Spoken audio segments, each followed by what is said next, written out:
And I hope you're enjoying our UConn Together weekend so far. Welcome to our next installment of the Plant-Based Living series, which has been a very popular program, and we hope that if you've tuned into something before with us, you're tuning in again, because today is going to be a lot of fun. And leading our demos today is Chef Robert Landolphi, the Culinary Operations Manager at UConn Dining Services. He's going to demo 3 recipes, and while these demos have been pre-recorded, he's actually here today with us live to do some live Q&A. If you have a question for Rob, please share.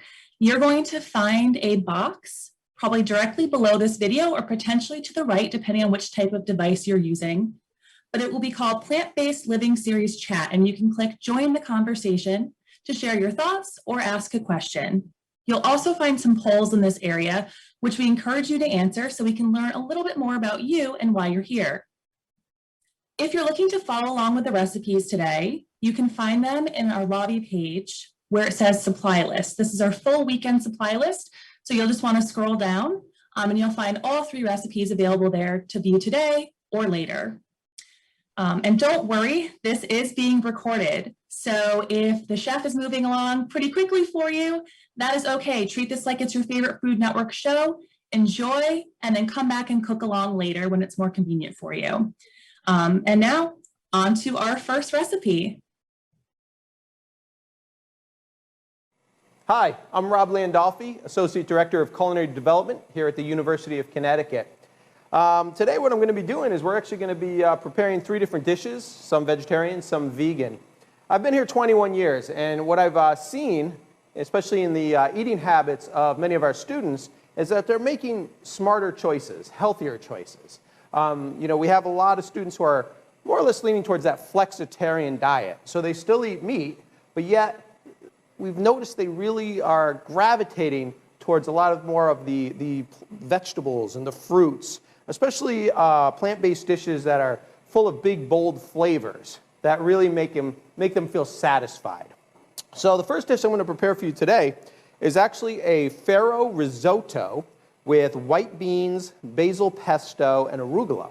This is a dish that was created by Kelly Haggerty, who's actually one of our production chefs here on campus. And whenever she serves it over at the Student Union, you can be sure that I'm the first in line because it's one of my favorite dishes. So what we're going to do is we're going to begin here. I'm just going to heat up my pot. I'm going to show you how to make the farro first. Now normally when we think about risotto, we think about short grain rice, arborio rice. That's usually what's used. But what we're going to use today is we're actually going to use farro. Now what is farro? Farro is actually a Middle Eastern grain, high in fiber. It's wheat-based, high in protein. You cook it just like rice, okay? So 2 parts liquid to 1 part rice, 2 parts liquid to 1 part farro. So we're just going to cook that up first. And what the difference is, farro's got a great chew to it, whereas arborio rice tends to be a little softer. I love farro because, again, it adds that whole element of chewiness to the risotto.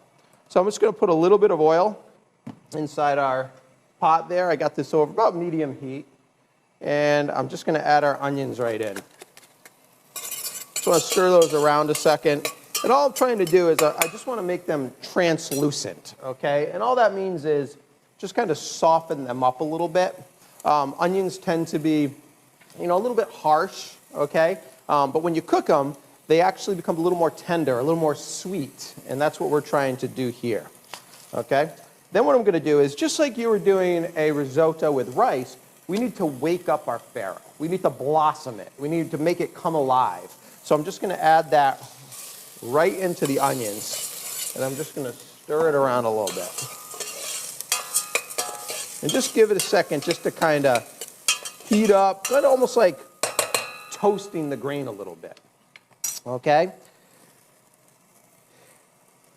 And as soon as you smell a little bit of that nuttiness, okay, that's the signal that we've got to add the next ingredient, which is actually a little bit of white wine.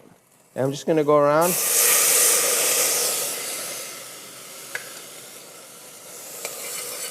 going to deglaze out with a little bit of white wine. Stir it around a little bit. And then what I'm going to do is I'm going to add some vegetable stock, okay? If you're not vegetarian, and let's say you were going to serve this with maybe a grilled chicken thigh on top of it or something like that, feel free to use chicken stock. I'm just going to add that right in. Now at this point, it's just like we were cooking rice, okay? What I would do is I would bring this to a boil and then throw a lid on it, lower it to a simmer, and in about 20 minutes or so to a half hour, we'd have this great chewy farro, okay? And this is what it looks like right here, okay? It blossoms up, it's chewy, it's nutty, it's just a great alternative. So I'm gonna put another fry pan right up here. I'm gonna heat that up a little bit, and what we're gonna do is we're actually going to take our pre-cooked farro and turn it into this risotto dish. So again, a little bit of oil in our pan. Take a couple cloves of garlic. And the garlic you can do different ways. I mean, some people, like to see the garlic. They want to slice it. Other people don't like to see the garlic. They want to mince it. What I do is I don't overthink it, okay? Just kind of crush the garlic with the side of the knife, bring it together, and I just do nice thin slices, just like so. Now, what's interesting about garlic is, again, really good for you. If you feel like you're coming down with a cold, eat a little garlic and you'll be fine. I actually teach a cooking class here at UConn for freshmen and sophomores. And it was funny because we were talking about garlic one day, and I happened to mention to the students how it's so potent that if you take crushed garlic and you actually rub it on the bottom of your feet and throw socks on before you go to bed, you'll actually taste the garlic in the morning. And I read this in one of my food service journals. Well, what was funny is the next week, one of the students actually comes in and they said to me, Chef Rob, I'm like, what's going on? They're like, you're not going to believe it. It actually works. I'm like, what works? They're like, if you rub garlic on the bottom of your feet, you actually taste it the next morning. So I was kind of impressed that a student actually went and took it upon herself to try that experiment. So right here, see our garlic? It's cooking away. Again, I don't want to brown it. I just want to get it kind of tender. I'm going to add in some white beans. Again, that's a nice protein right there. And then I'm just going to put a little bit of our basil pesto in here. Now again, if you want to use pesto with nuts, that's fine. The pesto we actually use here at the University of Connecticut is actually a nut-free pesto. Just going to coat the beans here. Let those kind of just cook for a second. I'm just going to put a little bit of sprinkle of pepper. Okay, now you'll notice I'm not putting salt in here right away. And the reason is that pesto actually has Parmesan cheese. Parmesan cheese tends to be salty. So I kind of wait on the salt. Okay, I'm just going to take a little bit of white wine again, just for flavor. I'm going to let that simmer for a second. That looks great. And then what we're going to do is we're going to add our cooked farro. And we're just going to add that right in there.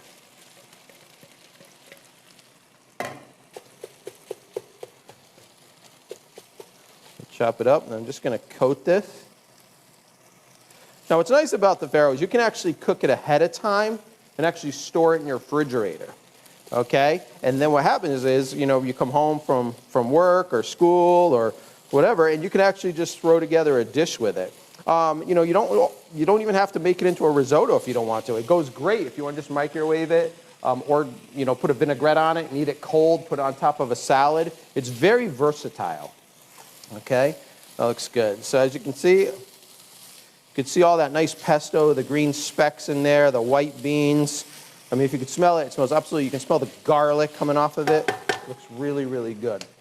So what we're going to do next, so I'm just going to take a little bit of cream, okay? Not a lot, just a little bit. And I'm just going to go right around. This is just going to add a little bit of richness to the dish.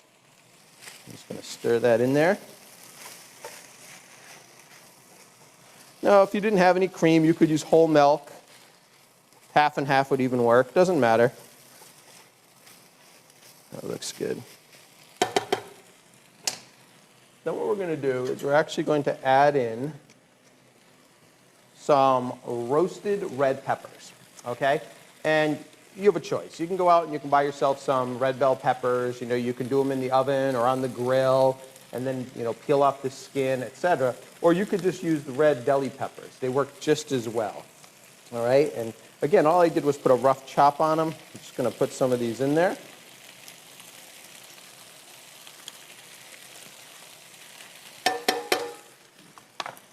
That looks good.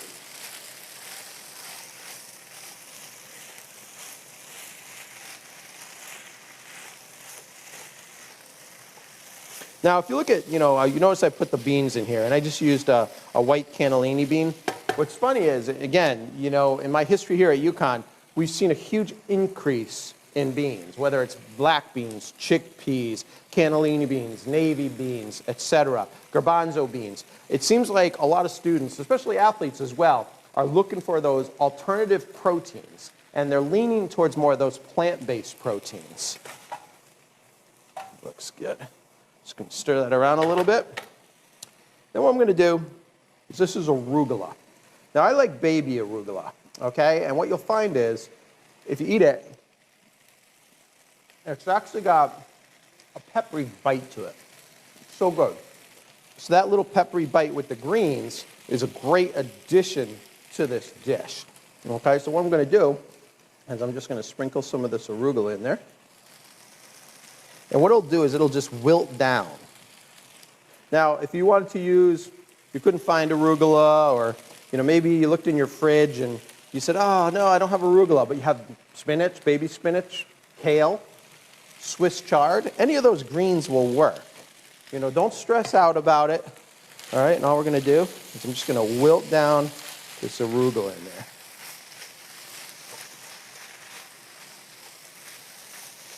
Once it wilts down, I'm probably just going to add, I want to add a little bit more. That looks good.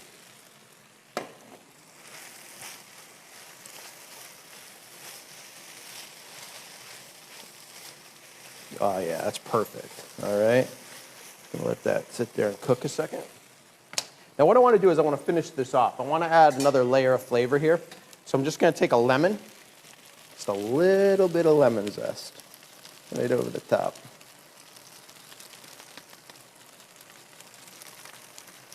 If you don't have a zester, you can actually just use a box grater. That would work fine. Or you can just take a French knife and just cut it off. Just cut off the rind. Try not to get any of the white pith, though. That can add a little bit of bitterness to the dish. That looks good. Okay? So what we're going to do now is I just want to do, this is the best part of my job right here. Okay? We just got to flavor this up. So we're going to try it out.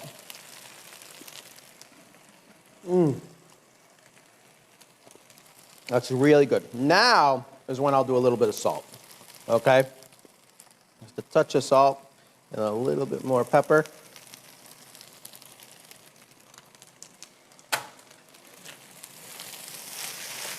Oh yeah. And again, I always tell my chefs, the key is always taste your food. Nothing goes out on the line. We don't serve it to the students until you taste it.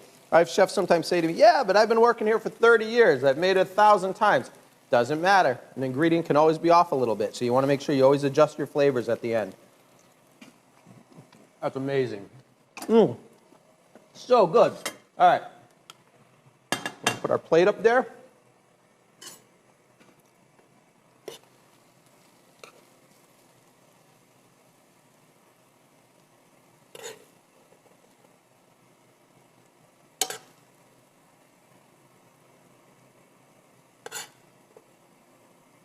I'm just going to plate that up just like that. A little bit more. I like arugula. I want a little more arugula right on the top there, like that. A couple more peppers. I'm picky. Okay? I'm going to take a towel here. I just want to wipe off the edges, just like so. And we finish this off with just a little bit of shredded Parmesan.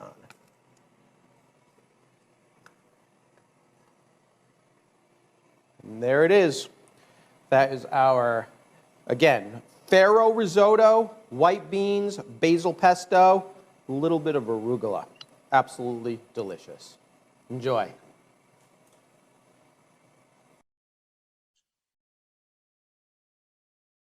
Wow, Rob, that just looks so delicious. And I really wish I'd eaten a larger breakfast this morning because now my stomach is rumbling. Uh, so It's thank so you. good. Yeah, it really is. It's a great dish, and the kids love it. The kids absolutely love it. Yeah, that's really interesting. So I think back to being in college. I feel like buffalo chicken wraps, chicken tenders, like fried foods, like things were very popular like that. And so it's just really interesting to think about students today opting for healthier options like farro and arugula. Yeah, I think, it's funny that anything buffalo obviously is still popular, but we've seen the students actually want to experiment a little more, want to kind of expand a little bit more. And we kind of look at it as an opportunity to educate them on different dishes. And risotto is a perfect example. We do risotto bars where they can actually come up and pick and choose what they want put into the risotto. And so this is a perfect example of that type of dish where if somebody came up and they didn't want red peppers, well, we'll make it for them without red peppers. We can put other vegetables in there, and it's become real popular with the students. Yeah, I think that's just wonderful to see their interest in these types of foods. And that's got me thinking about just your interest in cooking. And can you just share a little bit about how you started? Oh, that's funny. Okay, so I grew up a large Italian family, and my grandmother actually was from Italy, and I used to spend summers with her in Brooklyn, New York, when she came over. And I remember just as a young child, just standing in the kitchen, and she'd be there, with her nanny dress on, with these pots on the stove, and she always worked over the pot. She just, would be cutting things and tasting, and just watching, how much, I don't know, passion she had for, she'd spend all day cooking this meal, and then everyone would come together around the table and it'd be such a social event. And so I would have to say that she was probably the biggest influence, in my decision to, go into the food business and feed people. I think when you feed people, people are happy. I mean, it's just such a thing. It brings a smile to people's faces. Yeah, I think grandma's cooking in the kitchen. I've got an Italian grandma as well. We always try to replicate her recipes and they're never as good. So I definitely hear where you're coming from, but glad that you have actually gotten this cooking gene or something. I did. Yeah.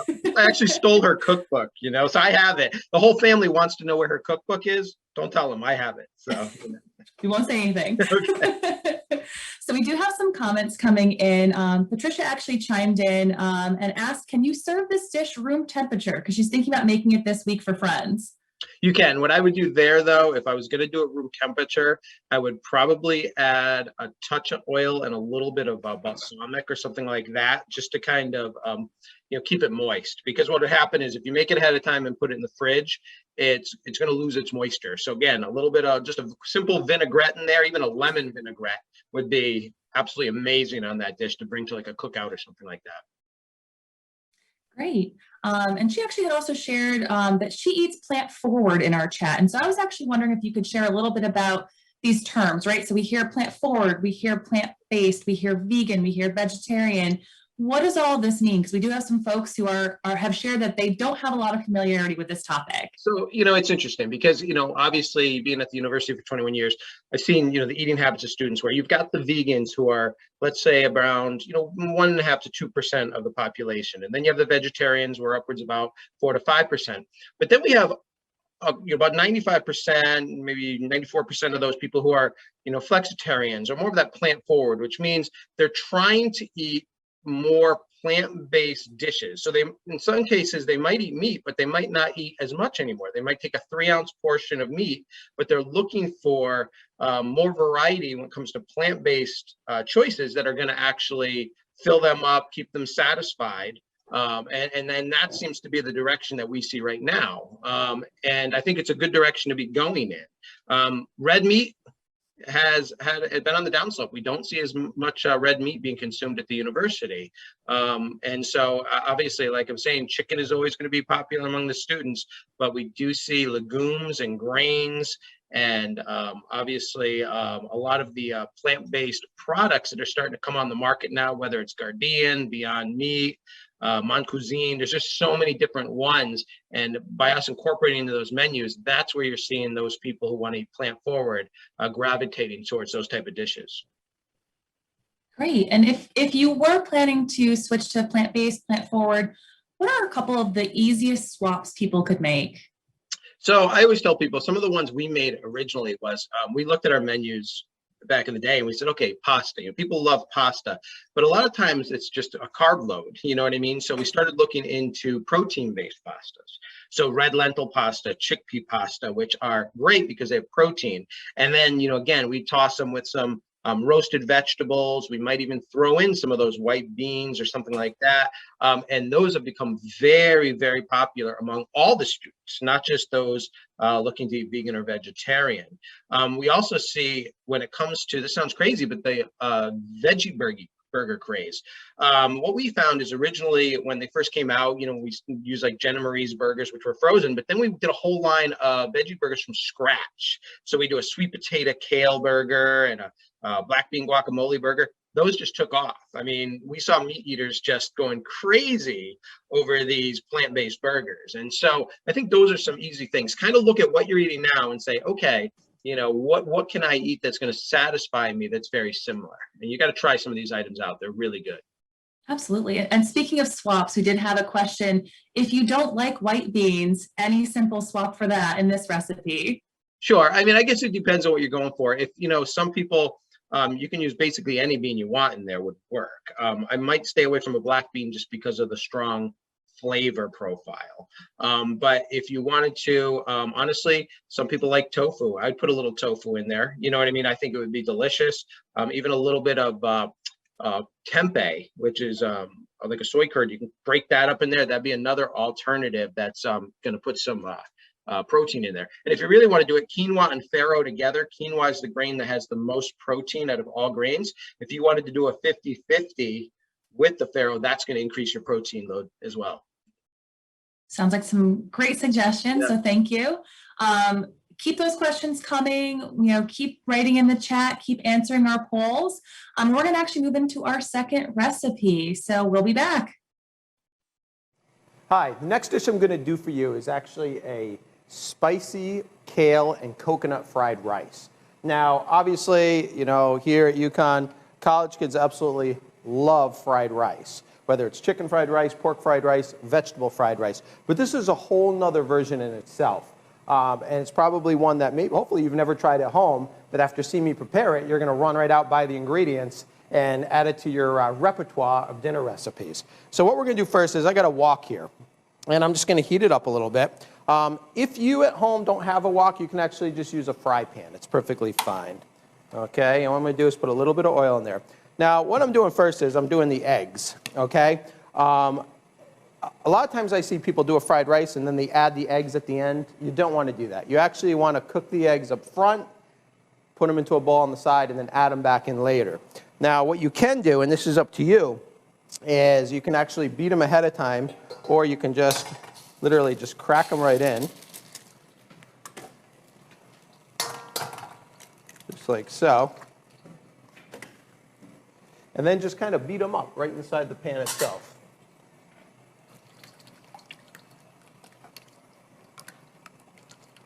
And all we're going to do here is we're just going to kind of, it's like a scramble basically is what we're doing here. Just a quick scramble, okay?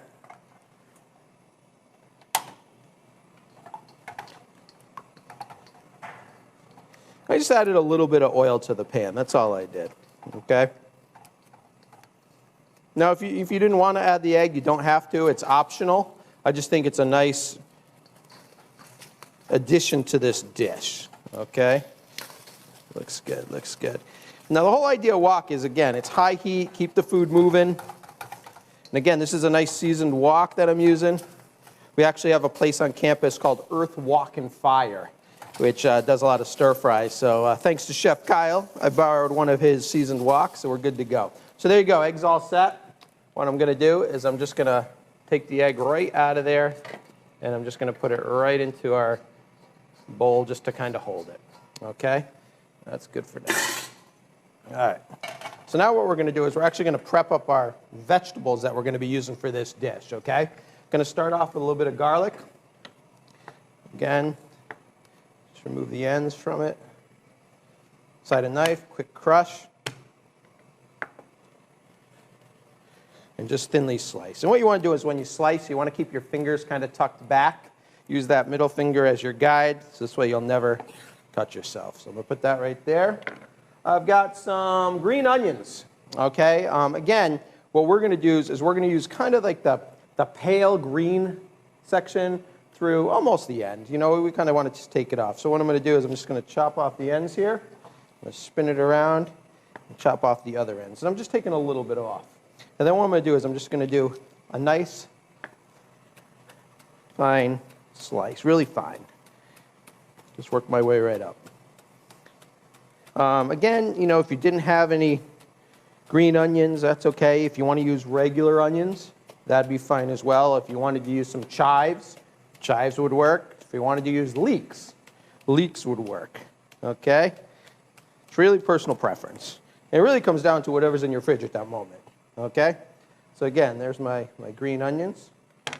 Right here, I've got some shredded carrot. Okay? Just like so. What you can do is you can either do chopped carrot if you want. You can actually take a box grater and just grate your carrot that way, a food processor. It's really completely up to you. What I'm going to do is I'm going to heat up my wok here a little bit of oil. Let that get hot. What I have right here is I have a red bell pepper. What I want to do is I want to go right down the middle of it. You just want to remove, and this is what I always tell everyone I work with, remove your seed pockets. Okay, this is the best way to cut a pepper.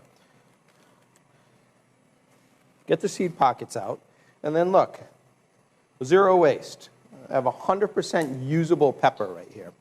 Okay, so what I'm going to do is I'm going to take my green onions and my garlic. Just going to throw them right in there, just like so.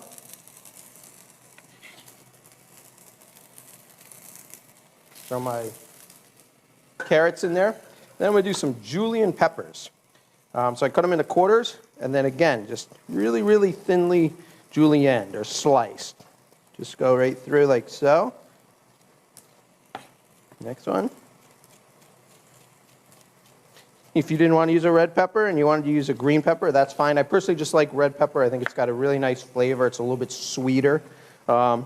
You know, if you wanted to use some different colored yellow, red, green, kind of give it a nice different colors so that when it hits the plate it looks beautiful, you could do that as well. Just going to throw my red peppers right in there.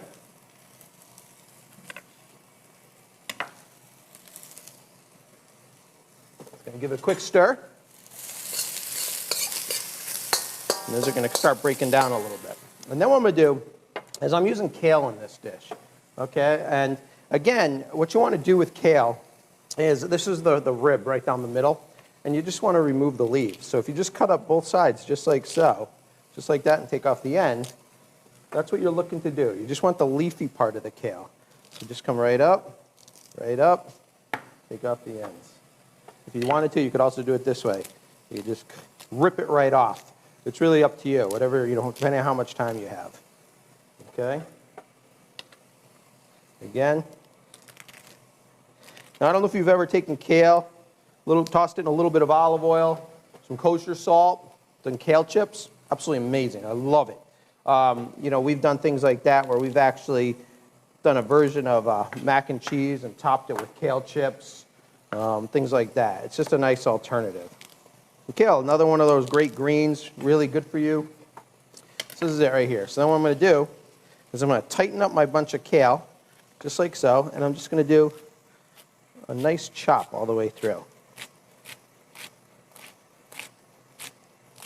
Just like so. And I'm going to add this right to my wok. And what you're going to see is that's just going to just wilt down on its own.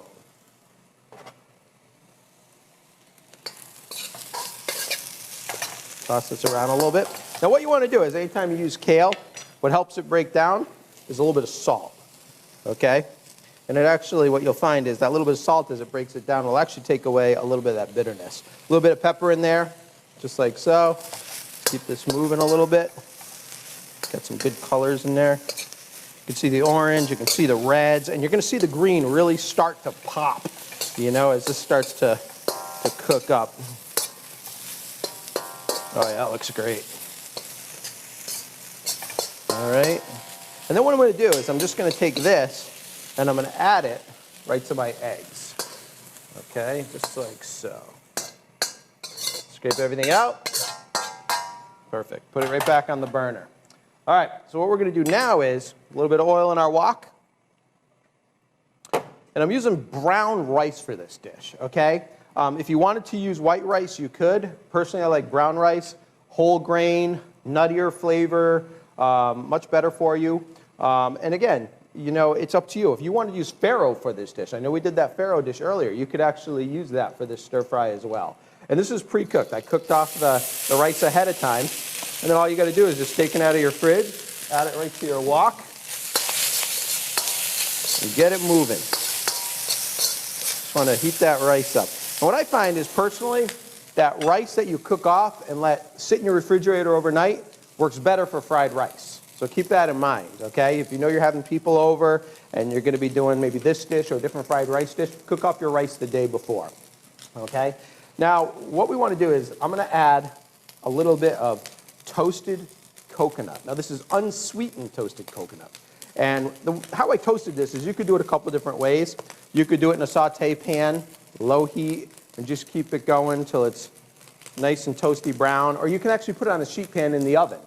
But the only thing is you can't see it. So make sure you're checking on it because there's a fine line between toasted and burnt, okay? And we just want a nice, you can smell it, a nice toasted coconut flavor. So I'm just going to keep this moving for a second. That looks pretty good. Then what I'm going to do is I'm just going to sprinkle a little bit of that toasted coconut in there. And that's going to give it a great flavor. It's going to completely change the flavor of this dish. That looks good. Then what I'm going to do is I'm going to add a little bit of soy sauce and a little bit of chili sauce. And you can just buy chili sauce in one of your Asian markets. And we just want to stir that right in there. Chili sauce tends to be, you know, has a little bit of heat, a little bit of sweetness. That looks good. Just going to stir that around a little bit, just like so. Then what I'm going to do is I'm going to slowly add in some of my vegetables. Just like so.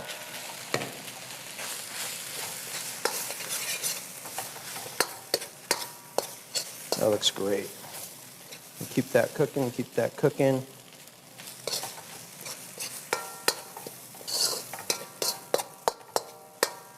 See the nice colors, everything's coming together. Let's do a little taste on this, see where we're at before we add anything else.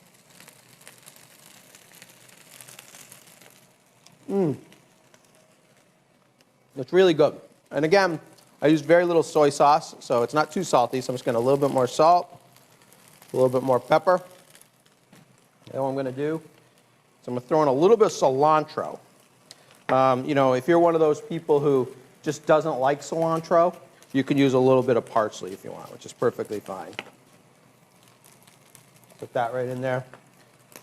Something about cilantro that's kind of neat. If you're ever in the grocery store and you're walking around and you're not sure, when you walk up to where the cilantro and the parsley is, and you're like, oh, I don't know if that's cilantro or parsley because the little tag falls off in the grocery store, what you can do is just grab the stems, give it a little twist like that, and smell it.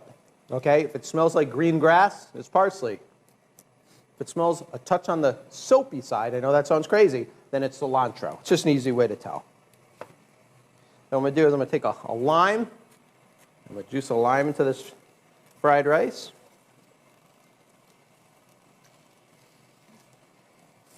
That looks great. Just like so.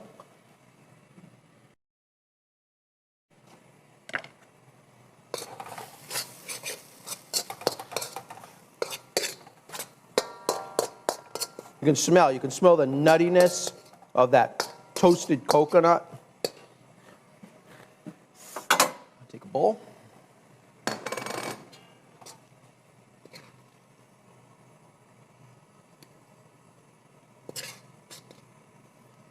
just going to put my rice right in there.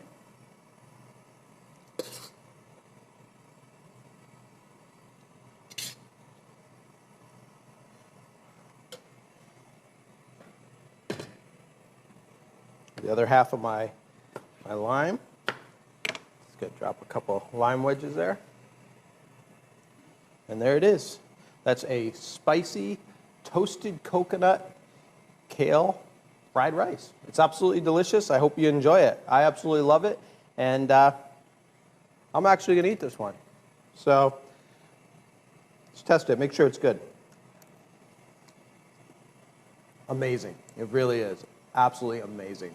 And our students here at UConn, they love it. So there you go. Thank you.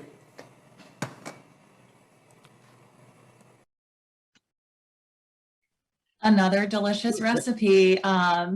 And I have to say that's such a smart way to squeeze a lime with the knife. That's going to make cooking in my house a lot easier. I feel like it's always something you can't get all the lime juice out.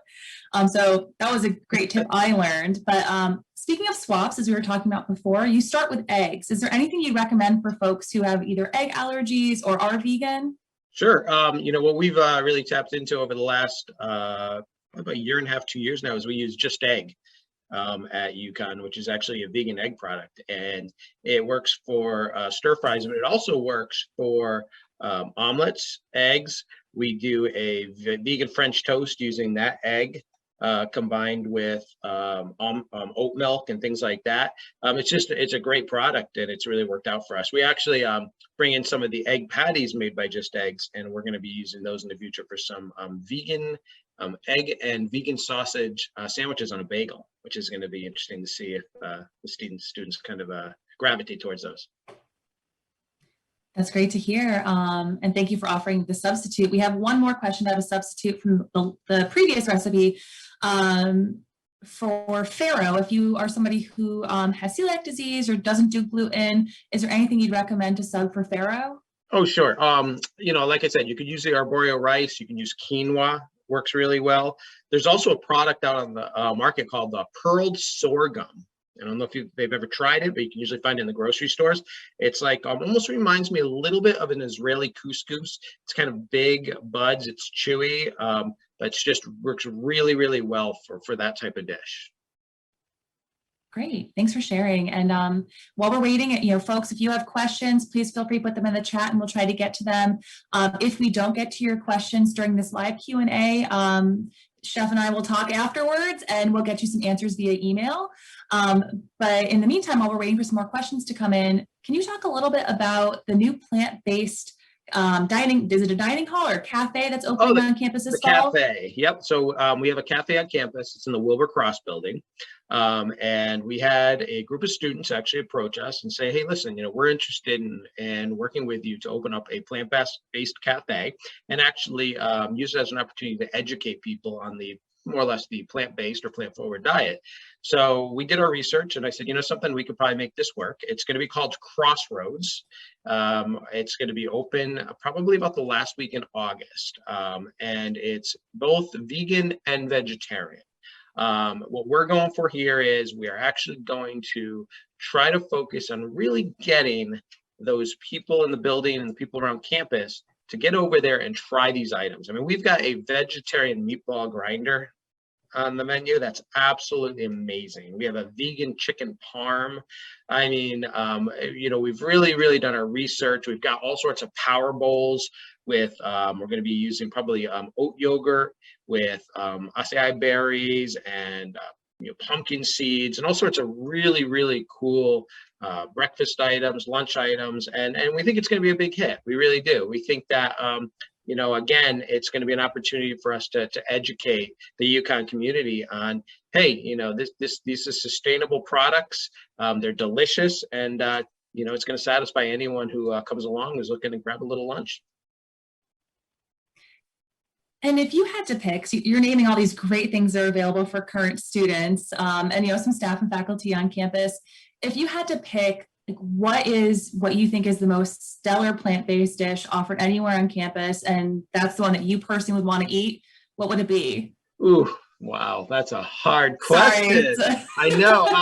It's interesting because I kind of go, so with my plant-based eating habits, I differ from a lot of people. A lot of people out there who are vegan and vegetarian, they might not gravitate towards some of the newer items that are made to taste like meat, that resemble meat and things like that, they tend maybe to stick to more of the plant-based items. I like a little of both. So right now there's a product out there. We do a sliced Italian sausage with peppers and onions. It's actually a Guardian product.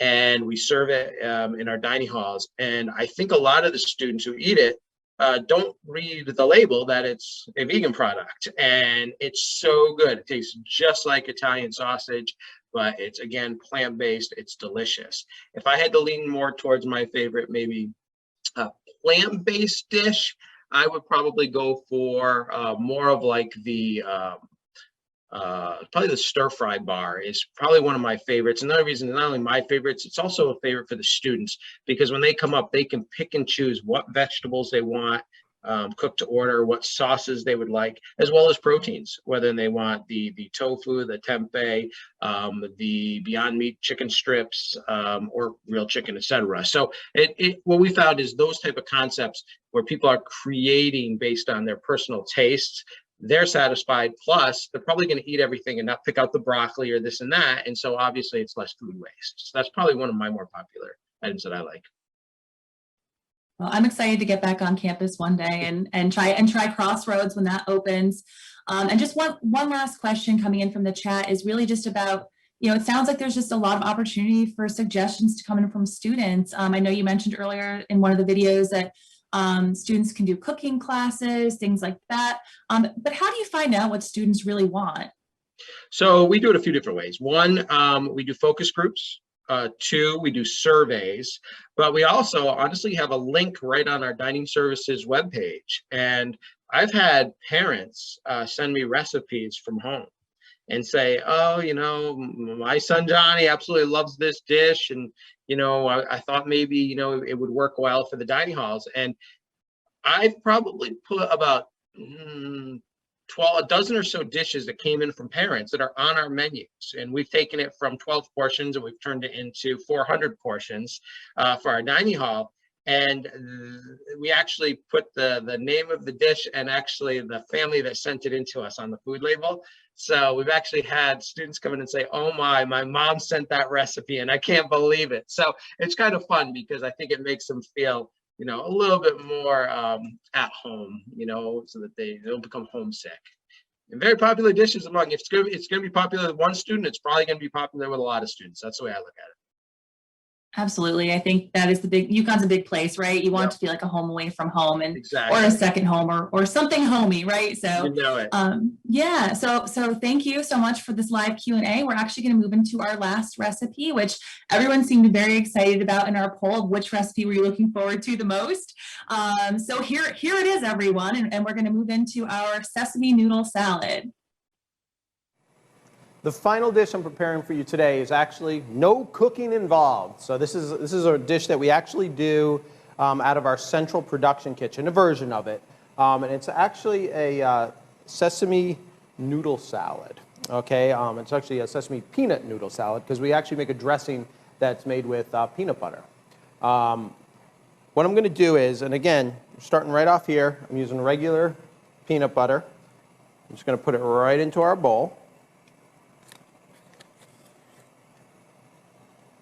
I'm going to add some good ingredients to it. So what we're going to do is we're going to add, again, a little bit of soy sauce, a little bit of rice vinegar, a little bit of sesame oil,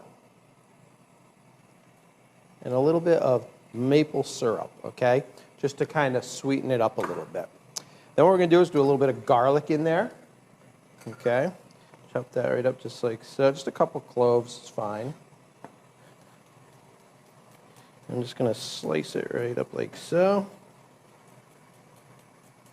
I'm going to add that right in there. If you wanted to, again, this dressing could be made in a food processor. You don't have to. Add a little bit of ginger, okay? Now, I prefer fresh ginger over ground dried ginger. I think it just has a better flavor. And what I'm going to do is I'll show you. When you're working with ginger, the best way to do it is, again, you can just peel it with a French knife. You could peel it with the back of a spoon. It's really up to you. but I want about a 1-inch square, okay? And again, like I said in the beginning, this is actually going to have a little bit of heat to it. And that heat's going to come from the ginger, and it's going to come from a little bit of the cayenne pepper that we're using in it. Okay, so what I'm going to do is I'm just going to slice this up nice and fine.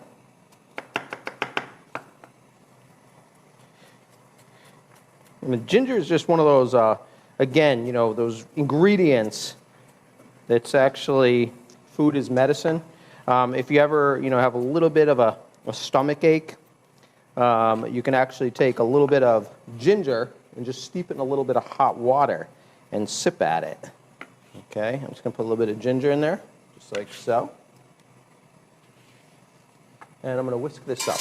Get this whisked up a little bit.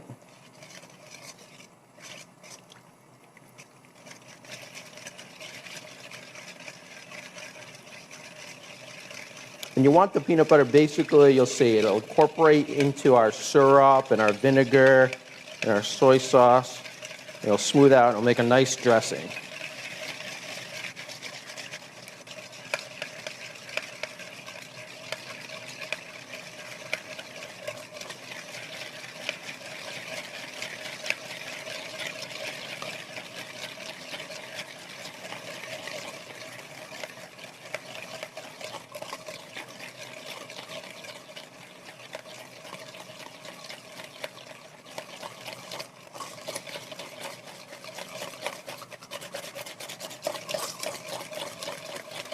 Little bit elbow grease.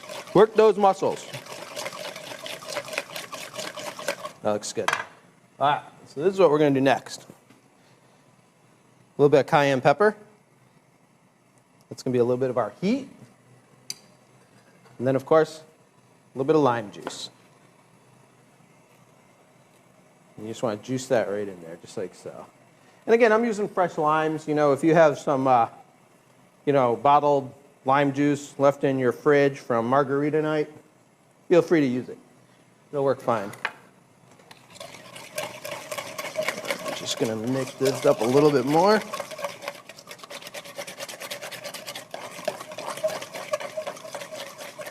That looks good.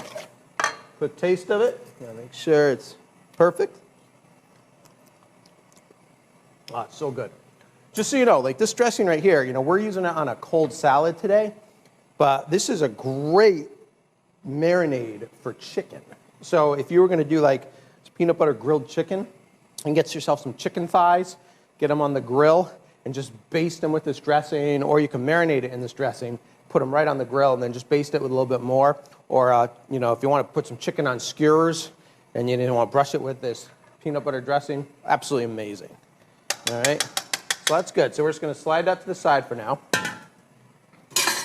And now what we're going to do is we're going to start preparing our noodles with all our different vegetables. So what I want to do is we'll start off with some green onions here. Okay, again, just like our last dish with that stir fry, just going to take off the ends, take off the tips, and I'm going to use everything in between. Just a nice fine slice all the way through. Just like so. Again, using that middle finger ensures that you're not going to cut yourself. All right, perfect.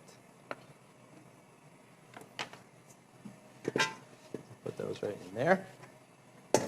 Then we're going to do some red pepper. Again, same trick as we did before. Cut it right in half. Take out the seed pocket. Remember, you paid for it. You want to use the whole pepper. It's important. Okay, you can quarter it. And then again, what I'm going to do is just a nice julienne. Just like so.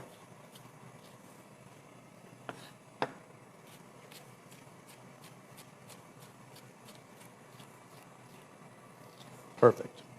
I'm going to add that to our bowl. Then what I'm going to do is I'm going to sprinkle in a little purple cabbage. Then what I have here is I actually have thinly sliced Brussels sprouts.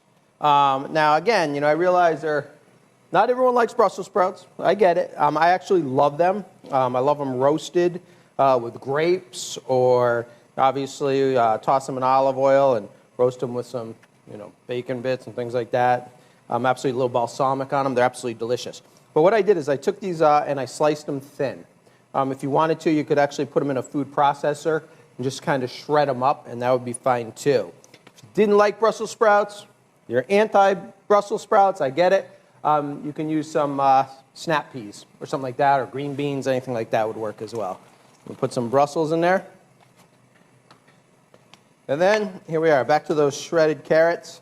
Again, they can be shredded, they can be finely diced, grated, really whatever you want. Just going to put some carrots in there. And then what I have here is I have our noodles, okay? I'm using what's called a yakitori noodle, okay? This is the noodle we actually use in our ramen station or some of our noodle stir fries here on campus. We also use soba noodles, which would be a fine substitute for this. You could use pasta. If you went into your pantry and you're like, I don't have any soba, I don't have any yakitori, it's okay. Just grab some. You could use fettuccine, spaghetti.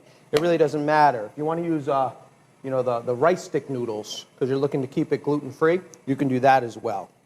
Okay? So what I'm going to do is I'm just going to add the noodles right in here. And then what we're going to do is we're just going to toss this around a little bit. Just like so. You want to get and I pre-cooked the noodles, just so you are aware. I cooked them, and I cooked them until, they were just al dente. And then what I did is I actually cooled them. Okay, I just ran cold water over them. And what you can do is so that they don't stick together, if you want to just use a touch of sesame oil is what I use, just to keep them so they don't stick together. All right, I'm going to add a little more purple cabbage to this just for color. I love the color of the purple cabbage in this dish. There you go, perfect. All right, that looks good. Let's do a little bit of cilantro. Again, like I said, if you're not a fan of cilantro, you can use parsley. That would be fine. Throw that right in there. Look at all those nice colors. Doesn't that look great? Okay, perfect. All right, now what we're going to do is we're going to add our dressing. Now, what I tell people is, whenever you're adding dressing to a salad, add a little bit of it at a time and mix it. You don't want to add all your dressing in, because once you add all your dressing in, if you find out that you added too much dressing, and it's actually and this goes for salads as well, and it's actually a drinkable salad, well, you obviously use too much dressing and you're not going to be able to get it out. So what I do is I always say just add a little bit at a time. You can always add more. Because what you want is you want the dressing to actually complement the ingredients that you used. Just going to mix that up.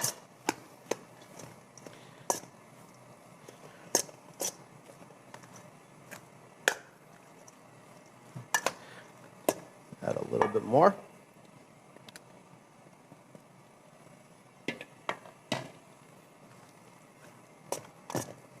Now, what's best about the salad, if you make this salad the day before and you actually refrigerate it, it actually has a chance for all those vegetables and noodles to kind of soak up all those flavors. 10 times better. It really is. This looks so good, though. And you can see I'm not doing it so that there's like dressing left in the bottom of the bowl. I'm just coating it. It's just coating the actual salad. Now what I'm going to do is I'm going to, again, got to taste it, got to adjust the flavors. That's so good. I say that about everything I make. All right, a little bit of salt, a little bit of pepper. That looks so good. Oh, it's got just enough heat. I take this right up here. Put this right in there, just like so.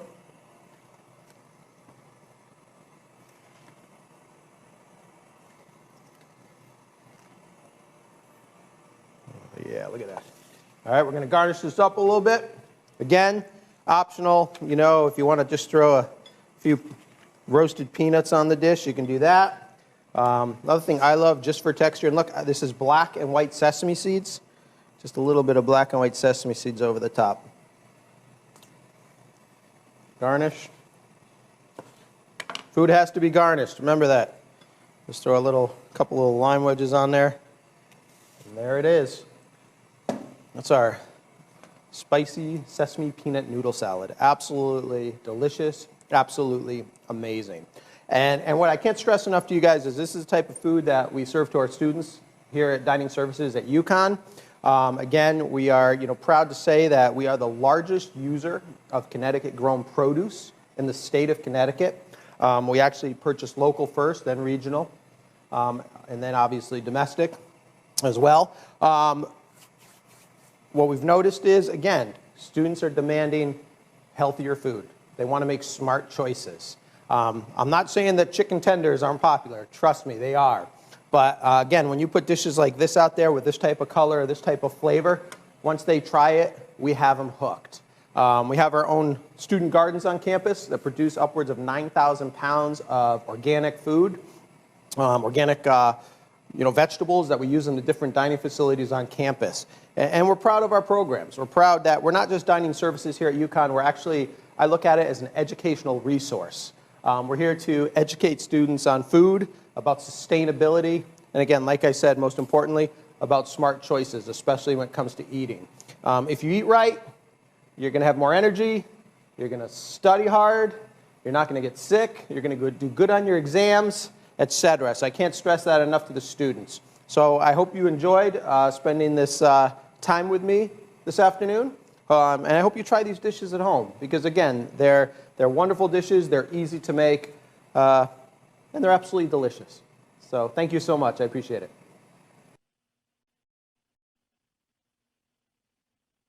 And another great recipe. So unfortunately, that's really all the time we have today. Rob, I think I could watch you cook and listen to you talk about food forever.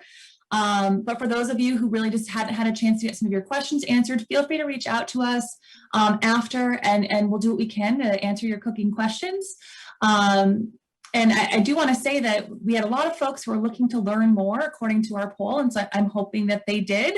And then we also, at the beginning, we didn't have a lot of people who were looking forward to the Farro Risotto, and now it's evenly split between all three recipes of what everybody's most excited to try. So thank you so much, Chef Rob Landolphi from UConn Dining. Very happy to have you here. And to everyone at home, if you cook, send us your pictures. We'd love to see what you create, whether it's exactly what Chef Rob did or it's something that you made a couple of substitutions and made it, perfect for your palate. We'd love to see what you do. So please keep in touch, and bon appetit.